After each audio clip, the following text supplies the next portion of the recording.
Hello. हम लोग आज बात करने जा रहे हैं सिमतुल्लाह के एग्ज़ाम पर।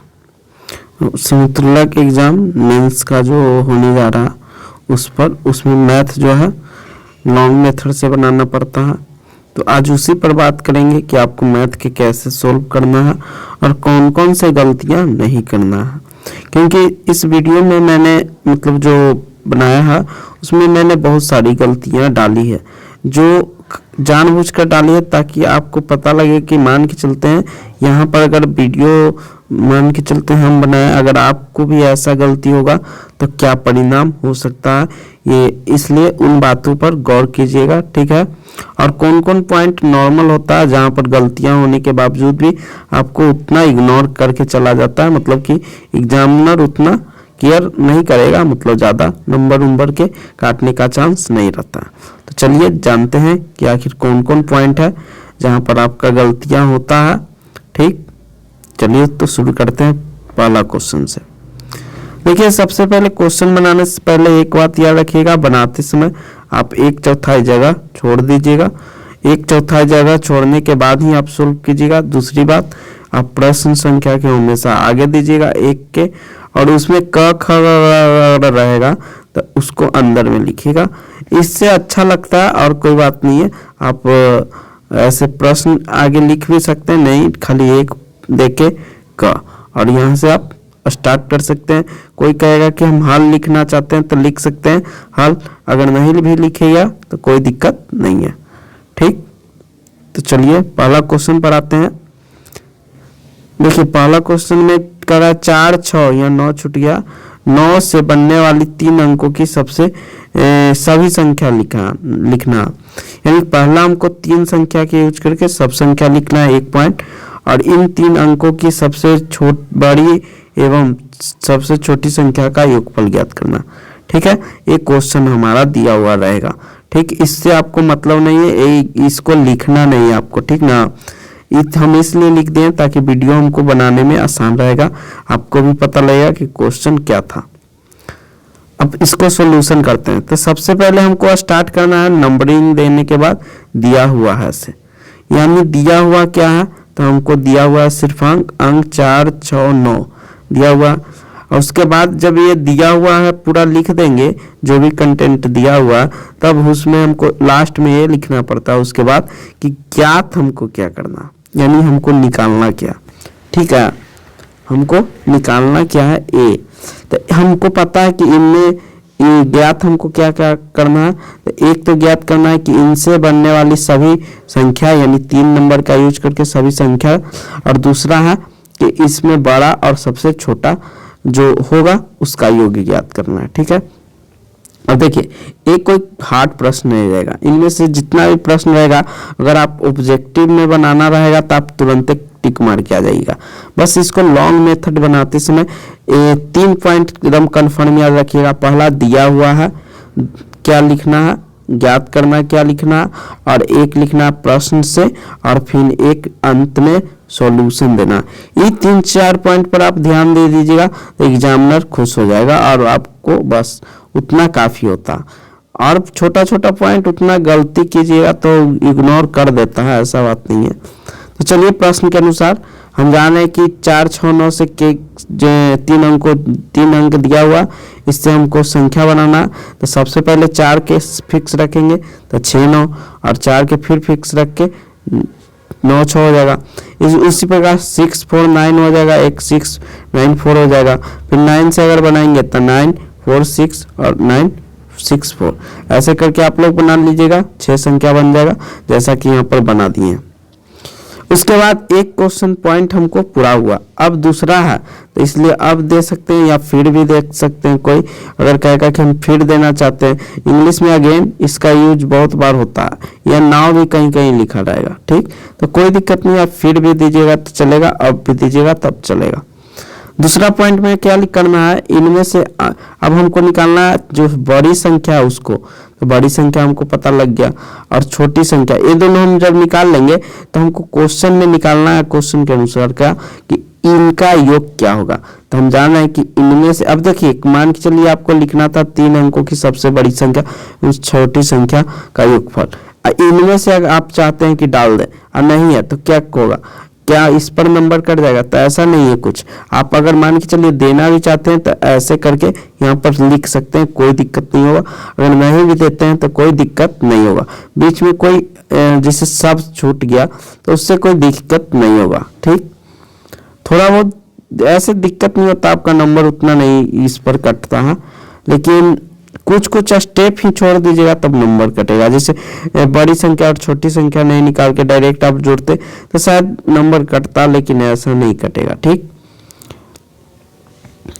तो इनमें सबसे बड़ी और छोटी संख्या का योगफल निकालना था, तो बड़ी संख्या कितना मिला 964 और छोटी संख्या 469। इसका जो योगफल आ जाएगा दोनों को जोड़ लीजिएगा। अब जोड़िएगा तो चूंकि यहाँ पर कभी कभी कोई कहता है कि दर्शाना रहता, तो दर्शा भी सकते हैं। किनारे जो है यहाँ पर ऐसे करके और एक सिर्फ लाइन खींच दीजिएगा और 964 और 469 ये दोनों को ऐड कर दीजिएगा और यहाँ पर बराबर देके लिख लीजिएगा। या तो आप नीचे भी बराबर दे सकते हैं 1433, तो ऐसा कुछ दिक्कत नहीं है। ठीक, अब चूंकि हमको आंसर दोनों मिल गया, क्या क्या निकालना था, इसलिए अतः देके लिख देंगे 4 4 6 9 से बनने वाली संख्या, तो पूरा लिखा जाएगा। और इससे बड़ी, इसमें बड़ी संख्या और छोटी संख्या योगफल कितना होगा उसको लिख देंगे। उसके बाद बॉक्स घेर देंगे। ऐसे आप बॉक्स घेर भी सकते हैं, नहीं भी घेर सकते हैं। और जब बॉक्स बंद कर दीजिएगा तो उसके बाद नीचे डबल लाइन मार दीजिएगा। ठीक है, इससे क्या लगेगा कि उसको आंसर आ गया, चूंकि ये सूचित करता है। उसके बाद तुरंत आप लोग नहीं बनाइएगा, 1 से 2 लाइन छोड़िएगा ताकि वहां पर साफ दिखे लाइनिंग, और ये जो रहेगा उसको यहाँ पर भी एक लाइन नीचे हल्का जैसे अतः लिखे तो अतः लिखिएगा तब बनाइएगा, और नहीं तो आप घेरिएगा तो एक लाइन ऊपर से छोड़ दीजिएगा ताकि ये वाला कंटेंट जो एग्जामिनर है उसको साफ एकदम पता लगना चाहिए कि यहाँ पर आंसर लिखा गया, और डबल चिन्ह भी लगा दीजिएगा और उसके नीचे से बनाइएगा तो ये साफ नजर आएगा ऐसा। ठीक है, अब दूसरा क्वेश्चन लेते हैं। पहला में 2 क्वेश्चन था, सब क्वेश्चन आपका 10-10 नंबर का। और अगर मान के चलिए यहाँ पर ख में पहला और दूसरा कर दिया, इसका मतलब ये 5 और ये 5 का। ठीक, तो चलिए शुरू करते हैं। अब इसको कह रहा है कि विस्तारित रूप हार्ट नहीं होता, जिसे स्थानीय मान सुने हैं ना, बस वही है, लेकिन इसमें हमको खाली शो करना है, दिखाना है लॉन्ग मेथड से। तो चलिए शुरू करते हैं। देखिए हमको दिया हुआ क्या था, दिया हुआ संख्या 2 गो, एक है 2089, एक है 6701। सही है। अब इस संख्या को हमको क्या निकालना है, विस्तारित रूप। लिख देंगे कि ज्ञात करना है क्या, विस्तारित रूप। उसके बाद लिखेंगे प्रश्न से और आगे बढ़ेंगे। हमको पहला में 2 संख्या था तो दोनों के तो पहला हम सोल्व कर देते हैं। 2089 का विस्तारित रूप लिख देंगे और बराबर देके शुरू करेंगे। अब देखिए पर इसको पढ़ेंगे कि क्या 2000, जीरो सैकड़ा, चूंकि सैकड़ा के स्थान पर कितना है 0 और दहाई के स्थान पर 8 और इकाई के स्थान पर 9। अब 2000 का क्या होता है, 1 पर 000, तो 1 पर 000 दे दिए। उसके बाद जीरो सैकड़ा तो 0 × 100। उसके बाद 8 दाएं तो 8 गुने 10 और इकाई है तो 9 गुने 1 हो गया। ठीक, ये हो जाएगा। इसके बाद अब देखिए इसको गुना करके लिख दीजिएगा 2000। अब यहाँ पर क्या होता है कि 0 × 100, तो आप क्या लिखेगा, 0 लिखें या 000। आप 000 लिखते हैं तो अच्छा लगेगा, ये बताएगा कि यहाँ पर सैकड़ा का स्थान है, इसलिए लिख सकते हैं। अगर आप 0 भी लिख देते हैं तो कोई दिक्कत नहीं है, लेकिन चूंकि विस्तार करना है इसलिए आपका सबसे अच्छा लगेगा ये। ठीक ना, और बाकी सब लिख दीजिएगा। उसके बाद ऐसा नहीं करिए कि बराबर देके फिर से लिख दीजिएगा 2089, ये गलती है। चूंकि ये तो विस्तारित करना है ही, तो इसको लिखने की जरूरत नहीं है कि बराबर। आगे बराबर देना अच्छा है, लेकिन पीछे बराबर नहीं दे सकते। पीछे बराबर देने का मतलब है कि आप जोड़ के लिख दिए, तो ऐसा नहीं करना, पीछे एकदम नहीं देना। आगे दे भी सकते हैं लेकिन पीछे एकदम नहीं देना। उसी तरह इसको सोल्व कर लेंगे और उसके बाद जब ये सोल्व हो जाएगा तो अंत में लिखेंगे अतः। अब यहाँ पर चूंकि अब हमको दोनों आ गया, तब आंसर लिखना, तो यहाँ पर एक लाइन छोड़ के आप यहाँ पर बॉक्स पहले आप लिख लीजिएगा कि अभीष्ट उत्तर यानी कि 2089 का विस्तारित रूप, तो 2089 बराबर इतना इतना इतना, और उसके बाद सेकेंड नंबर इतना का विस्तारित रूप इतना बराबर इतना प्लस इतना, ये हो जाएगा। उसके बाद आप बॉक्स लगाइएगा, और बॉक्स लगाने के बाद नीचे डबल लाइन मार दीजिएगा यहाँ पर, और डबल लाइन मारने के बाद आपको क्या करना है, यहाँ पर जगह छोड़ना है और फिर अगला क्वेश्चन बनाना है। ठीक है, चलिए अगला क्वेश्चन। अब देखिए अगला क्वेश्चन में हम यहाँ 2 का लिखे हैं। आप ऐसा काम कीजिएगा, 2 को बाहर रखिएगा, क को अंदर रखिएगा। ठीक, इससे कुछ ज़्यादा असर तो नहीं होगा। ऐसा नहीं है कि अगर आप दोनों को बाहर रखते हैं आपका नंबर 2 नंबर कट गया, ऐसा कुछ नहीं होगा। ठीक, हम सिर्फ इसलिए बता रहे हैं ताकि आपका कंटेंट अच्छा लगेगा देखने में, और इन पॉइंटों पर नंबर नहीं काटा जाता। 2 संख्याओं का अंतर दिया हुआ, ठीक, और इसमें से बड़ी संख्या के भी दिया हुआ, तो कह रहा है छोटी संख्या। ये सब क्वेश्चन कुछ हार्ड नहीं होता, बस मेथड का ध्यान रखना। तो सबसे पहले संख्या देंगे, और यहाँ हल दे सकते हैं, उत्तर दे सकते हैं, दे भी सकते हैं, नहीं भी दीजिएगा तो कोई दिक्कत नहीं है। आगे सबसे पहले हम बताएं क्या लिखना है, दिया हुआ। तो दिया हुआ क्या क्या, तो सबसे पहले दिया हुआ है कि 2 संख्याओं का अंतर, तो 2 संख्याओं का अंतर कितना लिख दिए। उसमें से बड़ी संख्या की दिया हुआ था वो भी लिख दिए। ठीक, अब आगे बढ़ते हैं। जब ए लिखा जाता है तो इसके बाद लिखते हैं बड़ी संख्या, कि आखिर बड़ी संख्या क्या था। तो बड़ी संख्या इतना था, सॉरी प्रश्न से अब चलते हैं। 2 संख्याओं का अंतर था और बड़ी संख्या इतना था। ठीक, अब हम सूत्र यहाँ लगाएंगे तो लिख सकते हैं सूत्र से हम जानते हैं, क्या जानते हैं कि छोटी संख्या अगर निकालना है तो बड़ी संख्या में से हमको क्या घटाना, अंतर। जैसे सिंपल ले लेते हैं, अगर मान के चलिए 2 के ले लें, 8 - 5 बराबर 3, तो इसमें बड़ी संख्या कौन है, 8, और अंतर कितना है, 3 के। अगर हमको छोटी संख्या ज्ञात करना तो 8 - 3 करना पड़ेगा, ये सिंपल बात है। तो इसलिए ये फॉर्मूला पहले लिख दीजिएगा, उसके बाद इसको सॉल्यूशन कर दीजिएगा। इतना बड़ी संख्या इतना था और छोटी। अब इसको सॉल्यूशन करना है तो बगल में आप अपना देके एक ऐसे खींच के और अपना सॉल्यूशन।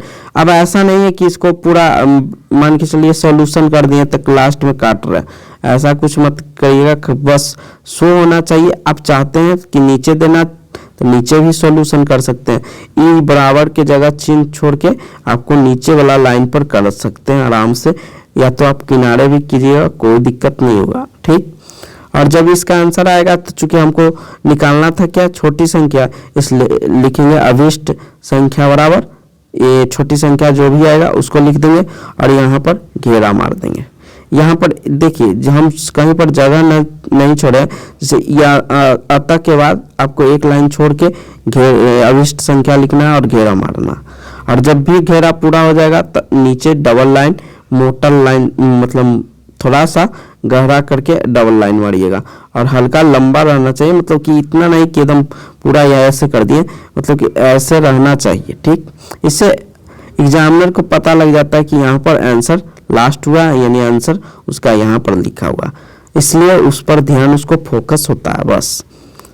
तो ठीक है, इसका दूसरा के हो गया। आगे बढ़ते हैं क्वेश्चन। अगला क्वेश्चन है कि राकेश का मासिक आय दिया हुआ 48,000 रुपया, और इसका खर्च कुछ दिया हुआ। इसमें खर्च क्या है कि 1/8 भाग पर वह मकान किराए पर खर्च कर देता, 1/6 अपने बच्चों की शिक्षा पर, और 1/10 अपने पिताजी के दवाई पर खर्च कर देता। हमको लास्ट में निकालना है क्या, बची हुई धनराशि। ठीक, तो सबसे पहले क्या क्या दिया हुआ है वो कंटेंट लिखेंगे, नंबर लिख दिए। उसके बाद आपको नंबर पर भी ध्यान रखना कि सिर्फ ऐसा नहीं हो कि ख लिख दिए। ख लिखने से अच्छा नहीं ये लगेगा, उसको पता नहीं लगेगा कहाँ के कहाँ, कहीं ऊपर नीचे तो नहीं ना बना दिया, इसलिए आप 2 के ख दीजिएगा, जो नंबर के बना रहे वो बेटर रहेगा आपके लिए। ठीक, अब आगे है दिया हुआ क्या है, लिख लिए। तो राकेश का मासिक आय दिया हुआ था, लिख लिए। मकान के किराए पर खर्च कितना था, आय का, या शो जरूर होना चाहिए आय का, क्योंकि आय का खर्च कर रहा है 1/8। शिक्षा पर भी खर्च कर रहा है आय का कितना, 1/6, और पिताजी की दवाई पर भी खर्च करा आय का 1/10। एक प्रश्न से दिया हुआ था। देखिए अब यहाँ पर कभी कभी क्या होता कि ज्ञात करना भूल गया, मतलब ज्ञात करना लिखना भूल गए तो क्या नंबर कट जाएगा? तो देखिए एग्जामिनर के माइंड पर डिपेंड करेगा, वो नंबर काट भी सकता है, नहीं भी काट सकता, ये बहुत बड़ा इशू नहीं है, ठीक ना। तो ऐसा नहीं है, मान के चलिए बाद में आपको याद आया तो क्या कीजिएगा, है ना। तो ये ऐसा नहीं है कि इसको काटने जाइएगा, छोड़ दीजिएगा, इससे और गड़बड़ हो जाएगा, ठीक ना। तो इसलिए हम यहाँ स्किप किए थे एक पॉइंट ज्ञात करना, ताकि आपको भी मान के चले ऐसा होगा तो आप भी माइंड में रखिएगा, ठीक ना। अगर ये ज्ञात करना है तो अगर हल्का सा लिखना है तो अगर मान के चलिए जगह है ऐसा लगता है कि यहाँ पर लिखा जाएगा तो आप लिख दीजिए, और नहीं तो आप छोड़ दीजिए, उतना करने मत जाइएगा, ठीक ना, नहीं तो सारा गड़बड़ हो जाएगा। कोई क्या आदत होगा कि नर्वस होकर पूरा काट देगा कॉपी और दूसरा पेज में बनाने लगेगा, ऐसा मत कीजिएगा, थोड़ा बहुत उतना हो जाएगा एडजस्ट, एग्जामिनर के माइंड के ऊपर अगर रहेगा तो नंबर दे देगा, नहीं तो काटना रहेगा तो एक आध नंबर काट भी सकता है, कोई ज़्यादा इशू नहीं है बड़ा, ठीक ना। उसके बाद प्रश्न से यहाँ रखेंगे, राकेश का मासिक आय पता था इसलिए लिख दे, और मकान के किराए पर पहले खर्च निकालेंगे, आय का 1/8 बोल रहा था इसलिए इतना गुने 48,000 1/8 करेंगे और इसका सोल्यूशन हो जाएगा 6,000, ठीक। अब बच्चों की शिक्षा पर उसी प्रकार निकाल लेंगे, ठीक। यहाँ से ये सब छोटा छोटा कैलकुलेशन तो आप कर ही लीजिएगा, नहीं तो अगर हम लोग करेंगे तो वीडियो तो बहुत ज़्यादा लंबा हो जाएगा, ठीक। आपको सिर्फ कंटेंट पर ध्यान देना है कि कौन कौन पॉइंट आपको गलती वहां पर नहीं करना है, बस। अब इसको करिएगा तो आ जाएगा 8,000, उसी प्रकार 1/10 के निकालिएगा तो आ जाएगा 4800 रुपया। अब हम ये सबसे पहले, अब चूंकि एक चीज तो निकालनी है इसलिए आप लिख सकते हैं राकेश द्वारा खर्च किया गया कुल धनराशि पहले निकाल लेते हैं। तो हमको 3 चीज पर खर्च किया था, मकान के किराए पर खर्च किया था, शिक्षा पर खर्च किया था, दवा पर खर्च किया था, तीनों के लिख लेंगे और इस तीनों को जो भी आया उसको जोड़ लेंगे और जोड़कर नीचे जगह छोड़ के लिखेंगे, या तो आप इधर जोड़ लीजिए या तो नीचे जगह यहाँ पर मतलब कि आंसर जो लिखना है उसको छोड़ के और नीचे जोड़ के यही वाला चीज को यहाँ पर लिख सकते हैं आराम से, कोई दिक्कत नहीं होगा। इसके बाद क्या होगा, ये निकल गया, लेकिन हमको निकालना है क्या, उसके पास कितना धनराशि बचा हुआ, तो इसलिए अगला कंटेंट लिखना है, इसलिए आप दे सकते हैं फिर दे सकते हैं, कोई दिक्कत नहीं है, कोई भी दीजिए। राकेश के पास बची हुई धनराशि कितना, तो हम जानते हैं कि जैसे देखिए आप मान के चलिए ये लाइन लिखें और आपको लगेगा कि कुल आय माइनस कुल खर्च लिखते हैं और यहाँ पर बराबर दे दिए और कुल आय इतनी शून्य बचवे किया जाएगा, तो माइनस देना रहेगा फिर नीचे और आय कुल खर्च लिखना पड़ेगा। इससे बेटर है कि आप इस लाइन को स्किप कर दीजिए और बराबर से यहाँ से शुरुआत कीजिए कि कुल आय माइनस कुल खर्च, ठीक ना, ये थोड़ा अच्छा लगेगा और कोई बात नहीं। अगर मान के चलिए आप दे भी देते हैं तो ऐसा थोड़ी है कि एग्जामिनर काट देगा, ऐसा नहीं है। तो ये सब टेंशन नहीं एग्जाम में लीजिएगा, नहीं तो पता लगेगा कि ये सब टेंशन के कारण आगे वाला पॉइंट नर्वस होकर और गलती होने लगेगा। तो ये सब ध्यान रखिएगा कि कहीं पर भी गड़बड़ हो जाए तो उतना ज़्यादा टेंशन लेना नहीं है, बस आगे बढ़ते रहना। 29,200 आया, तो ये देखिए इसको घटाए थे इसलिए घटाव की क्रिया यहाँ पर होगा। और एक बात याद रखिएगा, जैसे हम यहाँ पर छोड़ दिए प्लस या माइनस, आपको यहाँ पर एकदम शो करना ही है कि माइनस हमको देना है, नहीं तो एग्जामिनर समझेगा कैसे कि घटाए हैं कि जोड़े हैं, ठीक ना। तो ये सब पॉइंट खास ख्याल रखिएगा कि आप अगर बगल में कैलकुलेशन डालते हैं तो आप माइनस या प्लस का चिन्ह जरूर लगाइए, ठीक। अब देखिए हमको अतः पता लग गया कि राकेश के पास कितना बचेगा, 29,200 रुपया शेष बचा। अब देखिए यहाँ पर हम कहीं पर, चूंकि मेरा तो एग्जाम नहीं है आपका एग्जाम है इसलिए आपको हम बार बार बोल रहे हैं कि यहाँ पर एक लाइन छोड़ के आप लिखिएगा और उसके बाद अभिष्ट शेष धनराशि हमको निकालना था, इसलिए अभिष्ट शेष धनराशि लिख के जो भी आएगा उसको लिख के उसको घेरा बंद कर दीजिएगा और ऐसे करके और डबल चिन्ह मार के और 2 लाइन छोड़ के आप नीचे से बनाइएगा दूसरा क्वेश्चन। हम ये बार बार पॉइंट बोल रहे हैं इसलिए ताकि एग्जामिनर को अच्छा लगेगा, साफ कंटेंट दिखेगा। दूसरी बात, आपको एकदम राइटिंग फ्रेश रखना, ऐसा नहीं है कि राइटिंग में क्या लिख रहे हैं एग्जामिनर को ही नहीं पता लगे, इसलिए आपको अभी है टाइम, आप आराम से राइटिंग पर ध्यान दे सकते हैं। 1 महीना में कम से कम इतना तो हो ही जाएगा कि आपका राइटिंग साफ साफ पता लगना चाहिए। अगर मान के चलिए बहुत अच्छा राइटिंग नहीं है तो आप कम से कम ऐसा प्रयास करिए कि एग्जामिनर को वर्ड आपका अच्छा से दिखे, ठीक। ये सब छोटा छोटा पॉइंट है, आपको ध्यान में रखना। अगला क्वेश्चन है 9 श्रमिकों की कुल मजदूरी इतना रुपया प्रतिदिन है, याद रखिएगा प्रतिदिन। तो निकालना 25 श्रमिकों का 17 दिनों की कुल मजदूरी, ठीक ना। अब देखते हैं,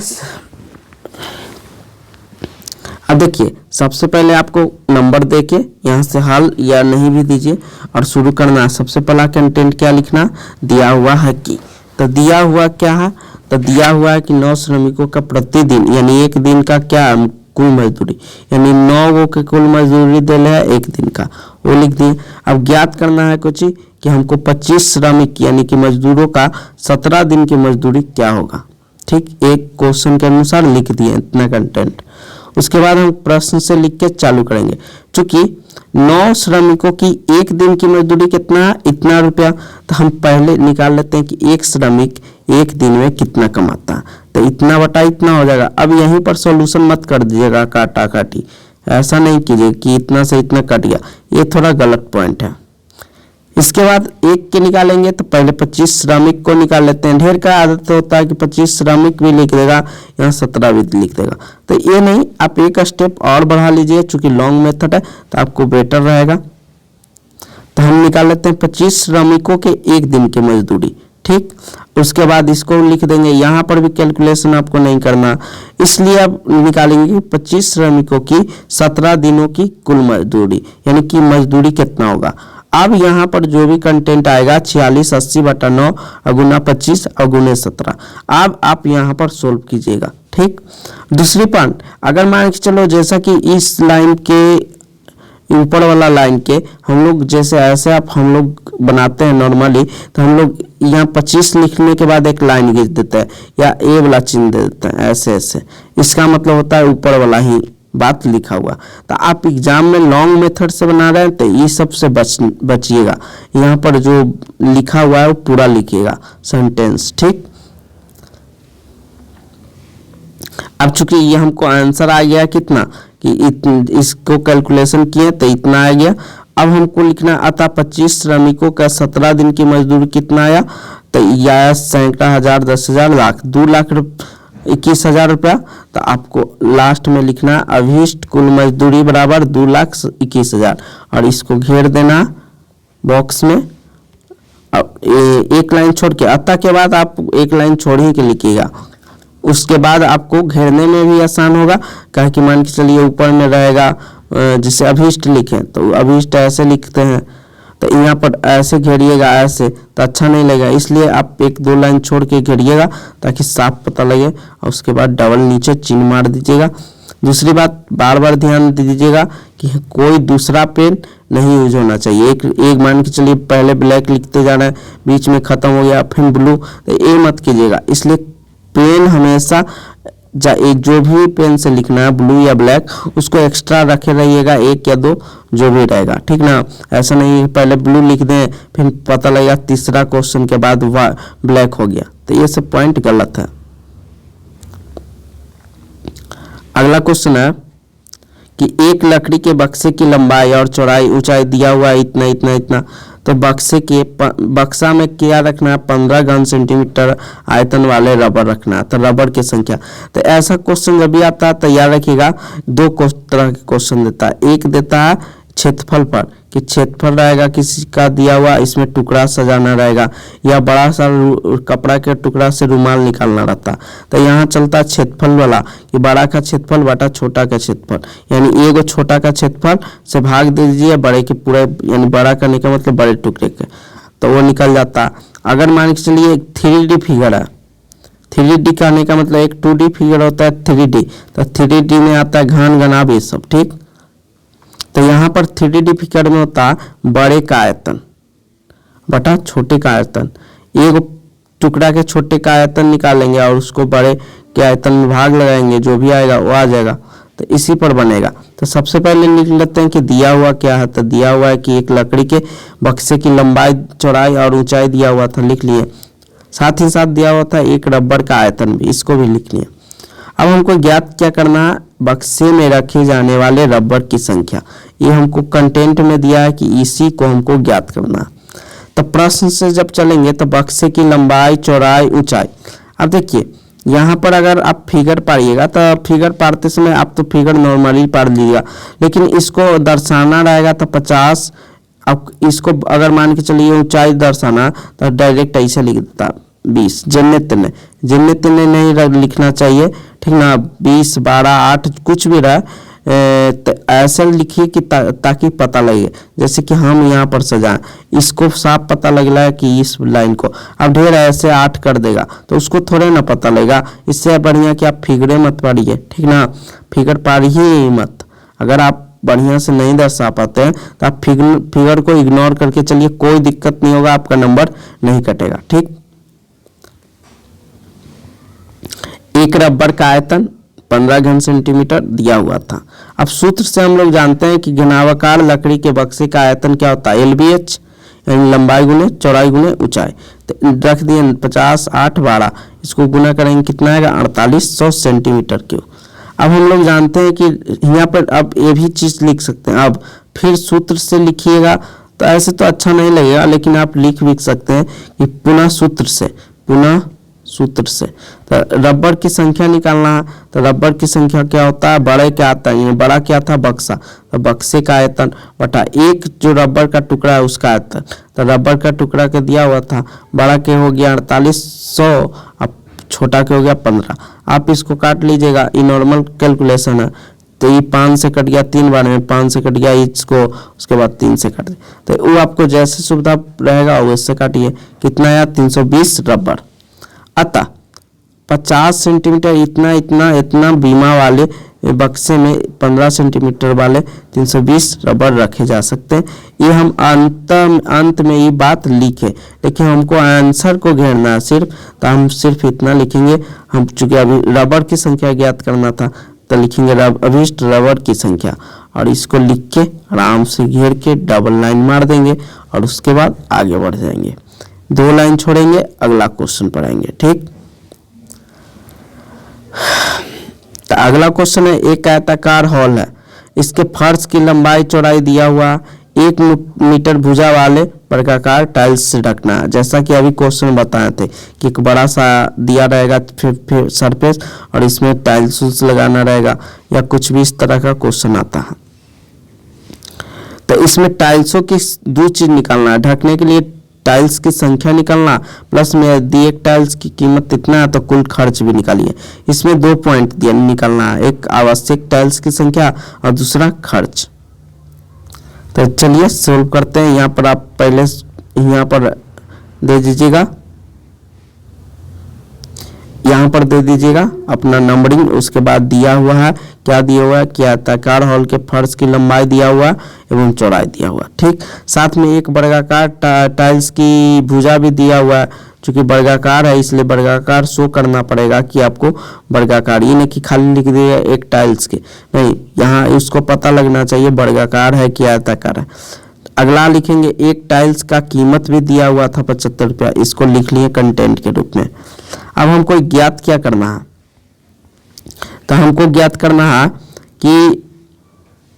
करना है हॉल के फर्श को ढकने के लिए आवश्यक टाइल्स 1 पॉइंट और दूसरा टाइल्स लगाने का कुल खर्च, ठीक। तो आगे बढ़ते हैं। तो सबसे पहले प्रश्न से लिख के शुरू करेंगे। आयताकार हॉल है, हॉल की लंबाई और चौड़ाई दिया हुआ लिख लेंगे और यहाँ से सूत्र लगाएंगे। और आप चाहते हैं तो हॉल के फिगर भी पार सकते हैं और नहीं तो इग्नोर भी करिएगा तो कोई दिक्कत नहीं है। सूत्र में क्या लिखेंगे, आयताकार हॉल का क्षेत्रफल, इन्हें की लिखिएगा सिर्फ हॉल का क्षेत्रफल। इसको पता लगना चाहिए कि आयताकार है कि वर्गाकार है। और उसके बाद फार्मूला तो कभी छोड़िएगा नहीं, ऐसा नहीं हो कि वो तो जान ही रहा है कि फार्मूला क्या होता है, चलो लिख देते हैं 60 गुने 24, ऐसा नहीं कि फार्मूला उसको एकदम लिखना ही लिखना, ठीक ना। यही सब मेन पॉइंट है। तो लंबाई और चौड़ाई रख देंगे और इसको गुना करेंगे, आ जाएगा कितना 1440। अब हम जान रहे हैं कि एक वर्गाकार टाइल्स का क्षेत्रफल, तो भुजा गुना भुजा, यहाँ अब से भी शुरू कर सकते हैं, ठीक ना। यहाँ पर अब दे दीजिएगा तो ज्यादा बेटर रहेगा। अब एक वर्गाकार टाइल्स का क्षेत्रफल क्या होगा, भुजा गुना, चूंकि वर्गाकार यहाँ पर नहीं लिखेगा तो खाली टाइल्स लिखेगा तो थोड़ा ऑकवर्ड अजीब लगेगा, मतलब कि टाइल्स कैसा है नहीं है, ये सब शो करना चाहिए। तो टाइल्स कैसा था, वर्गाकार, इसलिए फॉर्मूला भी लगेगा भुजा गुने भुजा, और इसको से भुजा मतलब क्षेत्रफल निकल जाएगा। अब हमको 2 पॉइंट के बाद हमको मेन जो निकालना है वो निकालना है क्या, टाइल्सों की संख्या। इसलिए टाइल्स का संख्या हम बताए थे कि बड़ा का क्षेत्रफल हॉल में लगाना है, इसलिए हॉल का क्षेत्रफल फर्श का और एक जो वर्गाकार टाइल्स है उसका क्षेत्रफल भागा देंगे तो कितना आएगा 1440 आ गया। एक पॉइंट हमको निकला जो मतलब कि एक तरह से क्वेश्चन में पूछ रहा था, उसका एक पॉइंट निकला। दूसरा पॉइंट अब देखे फिर शुरू करेंगे कि चूंकि एक टाइल्स का लगाने का खर्च या एक टाइल्स का कीमत कितना है 75 रुपया, इसलिए 1440 टाइल्स का इतना में इतना से गुना करेंगे, जो भी आंसर आएगा उसको लिख लेंगे। अब हम अंत लिखेंगे, अंत में 2 चीज निकालना था, फर्श को ढकने के लिए आवश्यक टाइल्स, तो लिख लेंगे फर्श को ढकने के लिए आवश्यक टाइल्स इतना, और इसके साथ लिखेंगे इससे लगाने का कुल खर्च इतना। और हमको लास्ट में अगर घेरने का मन है तो आप लिखिएगा अभिष्ट टाइल्स की संख्या या अभिष्ट टाइल्स बराबर, हालांकि संख्या दे दीजिएगा तो ज़्यादा बेटर रहेगा। आप अभिष्ट टाइल्स भी लिख सकते हैं बराबर देके तो 1440 तथा खर्च कितना हो जाएगा 10,000, जो भी रहेगा यहाँ पर है 1,08,000 रुपया, मतलब जो भी आंसर रहेगा वो अपना लिख लीजिएगा। यहाँ जो रहेगा 1440 रहेगा, वो तो आपको जरूरी नहीं है कि यही क्वेश्चन आएगा, वो तो क्वेश्चन पर निर्भर करता है क्या कंटेंट दिया हुआ। ठीक, अब देखिए अगला क्वेश्चन हम लेते हैं। एक प्रज्ञा नाम की लड़की है, वो 2 किलो आम खरीदती है, 1 किलो अंगूर खरीदती है और एक आधा केजी 1/2 केजी अनार खरीदती है, 3 किलो सेब खरीदती है। कह रहा है कि एक आम का कीमत नहीं, यहाँ क्वेश्चन में हमको मतलब मिस्टेक हो गया। 1 केजी आम का कीमत कितना है 75 रुपया। एक मिनट, एक नहीं है, ये मतलब फुल स्टॉप है, ठीक ना, यहाँ पर चूंकि पता नहीं लगा, ये फुल स्टॉप है, ठीक ना। आम की कीमत 75 रुपये प्रति किलोग्राम है, यानी 75 रुपया प्रति 1 किलो के दाम कितना है 75 रुपया।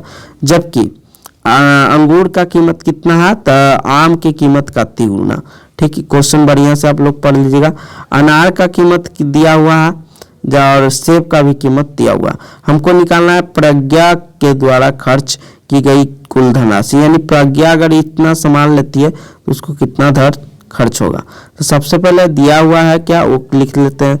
तो दिया हुआ गया है कि प्रज्ञा ने 2 केजी इतना सामान के लिए 2 केजी आम खरीदा, 1 केजी अंगूर खरीदा, हाफ केजी अनार और 3 केजी सेब। अब देखिए कोई कहेगा कि केजी लिखे सर कि किलोग्राम लिखे, आप कोई भी लिखिए, ऐसा नहीं है कि वो केजी को नहीं समझेगा किलोग्राम को नहीं समझेगा, इतना भी मतलब नहीं सोचना। जैसे मीटर, तो मीटर आप लिख देगा तब यो सही है, मीटर ऐसे भी लिखिएगा तब यो सही है। लेकिन ऐसा नहीं हो कि कहीं मीटर हिंदी में लिख दिए और कहीं इंग्लिश में लिख रहे हैं, ये थोड़ा अच्छा नहीं लगेगा। आप मीटर अगर हिंदी में लिखे हैं तो सभी जगह हिंदी में लिखिए, मतलब इस क्वेश्चन में खासकर पूरा जगह हिंदी में लिखिए। और जैसे यहाँ केजी लिखिएगा तो पूरा जगह इस क्वेश्चन में केजी लिखिए, यानी कि एक जगह लिख दिए केजी, एक जगह किलोग्राम। तो ये सब पॉइंट थोड़ा ध्यान देना। तो 1 केजी का कीमत कितना था 75 रुपया, तो 1 केजी अंगूर, ये सब जो दिया हुआ है वो लिख रहे हैं, ठीक। और 1 केजी अंगूर का कीमत, ये सब तो लिख लीजिएगा, नॉर्मल बात है। उसके बाद ज्ञात क्या करना है कि प्रज्ञा द्वारा खर्च की गई कुल धनराशि, कितना धनराशि खर्च किया गया, ये हमको पॉइंट निकालना है। अब प्रश्न से शुरू हो जाएंगे। प्रश्न से क्या है, तो पहला है कि 1 केजी आम की कीमत 75 रुपया, हम खरीदे हैं 2 केजी, इसलिए 2 केजी के आम के दाम 150 रुपया। अब देखिए यहाँ पर अगर आप फिर अब दीजिएगा तो कुछ अजीब लगेगा। आप ऐसे अब दे भी सकते हैं, नहीं भी दे सकते हैं। आप फिर का यूज करिएगा तो यहाँ पर ज़्यादा फिर यानी कि एक बार आम के आया, फिर अंगूर के आ रहा, अच्छा लगेगा। फिर यहाँ पर ऐसे आप अब भी दे सकते हैं, हम यहाँ बस ऑप्शन चूज करवा दिए कि अब के जगह फिर दीजिएगा तो ज़्यादा अच्छा लगेगा। ऐसे दोनों सही है, कोई दिक्कत नहीं है, इसलिए हम इसको घेर दिए कि आप जो मर्जी वो यूज कर सकते हैं। यहाँ अब भी दे दिए, फिर भी बता दिए। अब चूंकि 1 केजी अंगूर की कीमत आम की कीमत का 3 गुना था, इसलिए 75 लिखेंगे आम की कीमत, उसमें 3 से गुना लिखना पड़ेगा। ये निकल गया आम के। उसके बाद 1 केजी अनार का कीमत तो दिया हुआ था 250, लेकिन हम खरीदेंगे कितना अनार, हाफ के जी, इसलिए हाफ के जी अनार का कीमत हो गया इतना रुपया।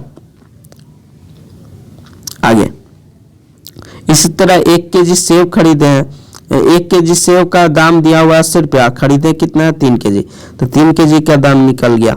अब हमको निकालना था क्या कि प्रज्ञा द्वारा खर्च किया कितना किया गया, तो हम पहले ही निकाल लेते हैं कि प्रज्ञा द्वारा कि खर्च की गई कुल धनराशि। तो कुल धनराशि ऐसे ही नहीं कि डायरेक्ट लिख के जोड़ दिए, ये थोड़ा लॉन्ग मेथड है, तो आप भी थोड़ा लॉन्ग बनाइए ताकि उसको भी लगे कि आप शॉर्ट में नहीं आंसर दे रहे हैं। हालांकि ऐसा तो मैथ में नहीं होता कि आप मतलब कि कंटेंट अगर एक आध लाइन छोड़ भी दीजिएगा और उसको स्किप करके बना देते हैं तो आपको नंबर कटता है, ऐसा तो होता नहीं है। 10th बोर्ड आप दीजिएगा, 12th बोर्ड दीजिएगा तो वहाँ ऐसा नहीं होता, लेकिन हो सकता है यहाँ काट भी दे, लेकिन ऐसे काटना नहीं चाहिए, ठीक ना।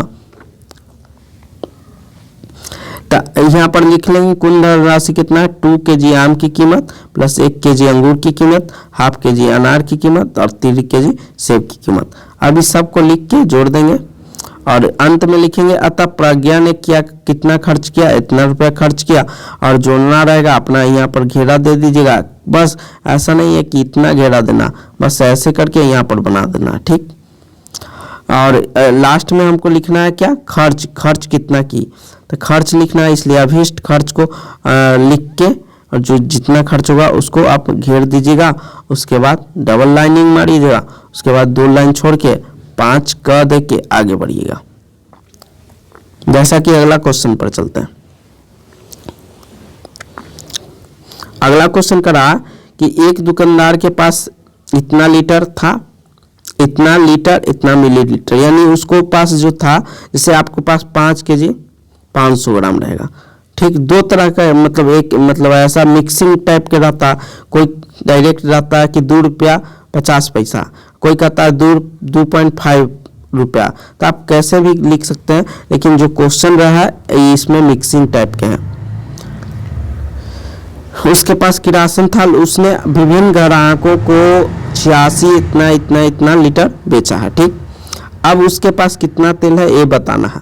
देखिए आप ये मत कर दीजिएगा कि पहले ग्राहक को दिया, दूसरे ग्राहक को दिया, क्योंकि इसमें ये नहीं बताया कि किस ग्राहक को दिया, के ग्राहक आया, हो सकता है वो पहला ग्राहक के दिया होगा, दूसरा ग्राहक के दिया, फिर पहले ग्राहक आ गया, ऐसा तो कुछ चर्चा नहीं है। इसलिए अपने तरफ से कुछ ज़्यादा कंटेंट जोड़ने का प्रयास मत कीजिएगा, ठीक ना। अब सबसे पहले दिया हुआ क्या है कि दुकानदार के पास प्रारंभ में कितना मात्रा है, तो इतना मात्रा था, ठीक। विभिन्न ग्राहकों को दिया गया, ये भी बात बोला गया, इसलिए इसको भी लिख लेंगे, ठीक। और ज्ञात क्या करना है कि दुकानदार के पास अंततः कितना तेल राशि के कितना तेल शेष बचा है जो, ठीक। अब आगे पढ़ते हैं, प्रश्न से शुरू करेंगे। उपयुक्त दुकानदार यानी कि ऊपर दिया गया दुकानदार द्वारा बेचे गए तेल को लीटर एवं मिलीलीटर। अब देखिए क्वेश्चन में हालांकि सॉल्यूशन अगर आप चाहते हैं अच्छा करना तो आप यह अच्छा लगेगा लिखना कि उसको लीटर और मिलीलीटर में कन्वर्ट कर दिए, इससे देखने में अच्छा लगेगा। रीजन है कि इसमें 2 कंटेंट मिक्सिंग करके दिया हुआ लीटर और मिलीलीटर, इसलिए हम कहा किए हैं सबको मिलीलीटर, लीटर और मिलीलीटर में बढ़िया से बदल दिए। जैसे 86 लीटर है तो आप ऐसा नहीं है कि खाली 86 लिख के छोड़ दीजिए, 86 लीटर हुआ तो कितना मिलीलीटर, 000 यानी 00 3 को कह दिए, क्योंकि एक लीटर में कितना मिलीलीटर होता है 1000, इसलिए 3 गो अंक होना चाहिए, ठीक ना, अच्छा लगता। क्या कि सब जितना रहेगा सब में 3 रहेगा, इसलिए 30 अच्छा लगेगा। इसके बाद इतना लीटर था, इसको भी बदल दिए कि आगे वाला लीटर होता पीछे वाला पॉइंट के बाद वो मिलीलीटर में आता, तो इतना मिलीलीटर 130 लीटर 75 मिलीलीटर। अब 75 मिलीलीटर के ढेर के लिख देगा 750, ई का बराबर हो जाएगा, ठीक है ना। 075 होगा, ऐसा नहीं है कि 75 हो जाएगा 0 लगा देंगे, ऐसा नहीं। अगर पॉइंट रहता कि 130.75, तब यहाँ जाता है 130 लीटर और 150 मिलीलीटर। लेकिन यहाँ पॉइंट नहीं, ये साफा बोल दिया कि लीटर है, ये मिलीलीटर है, तो ये ध्यान दीजिएगा। इसके बाद है 49 लीटर, इतना मिलीलीटर को भी बदल दिया। अब हमको जोड़ना है कि कितना बेचा गया, तो लिख लेंगे कि अब दुकानदार द्वारा बेचा गया तेल की कुल तेल की मात्रा, तो कितना है उतना उतना लिख के, जैसे इसको 86 लीटर इतना लिख दिए, इसको लिख दिए, इसको लिख दिए। और इसको लिखने के बाद आपको ये अच्छा लगेगा, मतलब कि एग्जामिनर को अच्छा लगेगा कि आप ऐसे जोड़े हैं, और ऐसे डायरेक्ट जोड़िएगा तो कुछ अजीब लगेगा नहीं। तो आप हमको जैसा लगा कि आपको ऐसा जोड़ना चाहिए, ऐसे उसको अच्छा लगेगा, चाहे रुपया पैसा वाला आ जाए, तो आप ऐसे करके अगर बनाते हैं तो उसको ज़्यादा अच्छा लगेगा, ठीक ना। तो इसको हम लिख दिए और उसके बाद सबको जोड़ दिए हैं, मिलीलीटर को मिलीलीटर की तरफ और उसके बाद लीटर, यानी दोनों साफ पता लग रहा है कि लीटर और मिलीलीटर की कहानी चल रहा है इसमें, ठीक। तो जोड़ दिए, इससे पता लग गया कि इतना, और उसके बाद बराबर देके इतना को हम कंटेंट को बदल भी दिए कि इधर वाला लीटर था इसलिए लीटर में, इधर वाला मिलीलीटर, यानी यही इतना बराबर इतना हुआ। अब शेष बचा तेल कितना होगा, कुल तेल, जो कुल तेल है उसको में से जो बेचा गया उसको घटा देंगे, तो घटा देंगे। तब चूंकि इसको भी शुरू में मिलीलीटर और मिलीलीटर में दिया हुआ था और बाद में भी कुछ निकाल लिए हैं लीटर और मिलीलीटर, इसलिए घटाने में भी आसान हो गया। और इससे एग्जामिनर को भी लगेगा अट्रैक्शन कुछ कि हाँ लड़का बच्चा ने अच्छा से घटाया, बच्चा को पता है लॉन्ग मेथड, ये सब पॉइंट होता है एग्जामिनर के माइंड में। 421 340 वो आप घटा लीजिएगा और उसके बाद घटाने के बाद अपना लिख लीजिएगा। और आप घटाने के बाद यहाँ पर बराबर देके कंटेंट को इतना लीटर वाला है और ये इतना मिलीलीटर वाला है, ये तो लिख लीजिएगा। और अतः दुकानदार के पास इतना लीटर बचा, इसी को लिखना घेर के अभिष्ट बचा तेल की मात्रा, यानी कि तेल कितना बचा उतना, तो लास्ट में जितना बचेगा उसको लिख के घेर के और बराबर करें। तो अंदर जो घेरा के नीचे हम बोलना है कि डबल लाइन मारने के लिए वो मार दीजिएगा, ठीक है। और उसके बाद 2 लाइन आपको छोड़ना है और उसके बाद शुरू करना है अगला क्वेश्चन।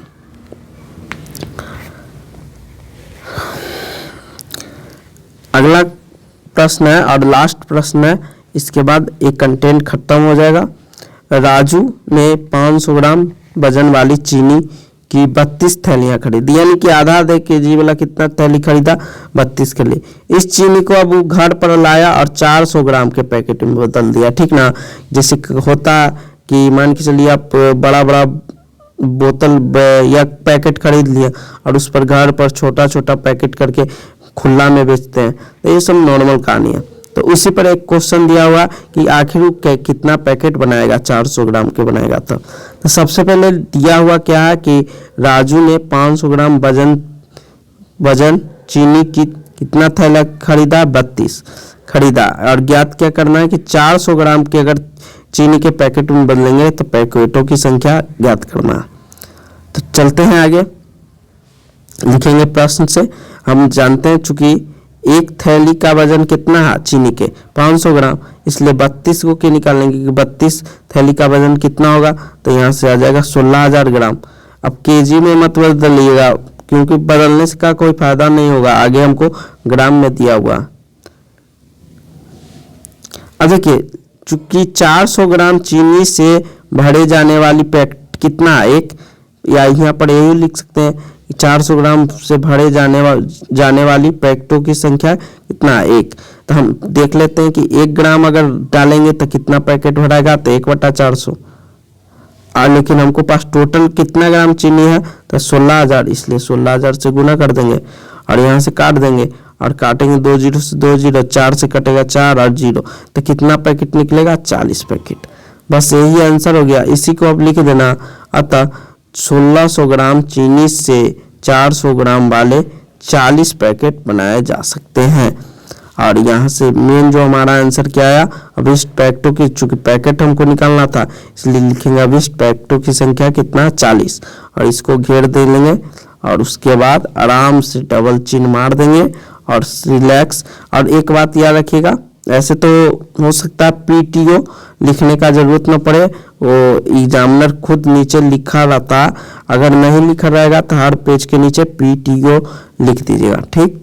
और कुछ और पॉइंट बताते हैं, जैसा कि पहला एक बार रिवीजन कर देते हैं कौन कौन पॉइंट ध्यान रखना है। पहला लाइनिंग का, दूसरा राइटिंग का, तीसरा कलर नहीं बदलना चाहिए पेन का, एक बार ब्लू और एक बार ब्लैक, ऐसा नहीं होना चाहिए। एक बार अगर ब्लू ले लिए तो ब्लू से ही बनाइए, एक्स्ट्रा पेन ले जाइएगा, या तो आप ब्लैक से बना रहे हैं तो ब्लैक से बनाइए। दूसरी बात, आप लाइनिंग का खास ख्याल रखिएगा कि ये थोड़ा गैप करके बनाइए, मतलब एक लाइन बीच में कहीं कहीं छोड़ दीजिएगा। इससे क्या होगा, कंटेंट साफ साफ पता लगेगा। और ज़्यादा भी नहीं, हो सकता है जितना लिखे हैं फिर आप लिख रहे हैं या तो वो भी नहीं करना, मतलब इतना ही रखना है ताकि कंटेंट साफ लगे, ठीक ना।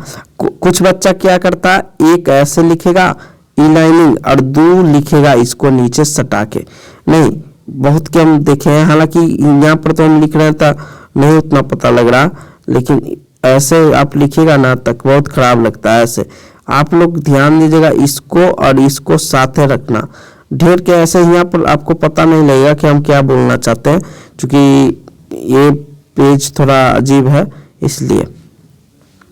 तो आप लोग इन बातों का खास ध्यान रखिएगा, राइटिंग पेन और चौथाई छोड़ने का, नंबरिंग देने का, बीच में कोई कंटेंट नहीं छोड़ना है। गलती अगर कर दिए तो उसको ऐसे करके हल्का हल्का काटेंगे, रंगेंगे पूरा नहीं कि एकदम पूरा ऐसे कर रहे हैं। तो इन बातों के माइंड में रखिएगा।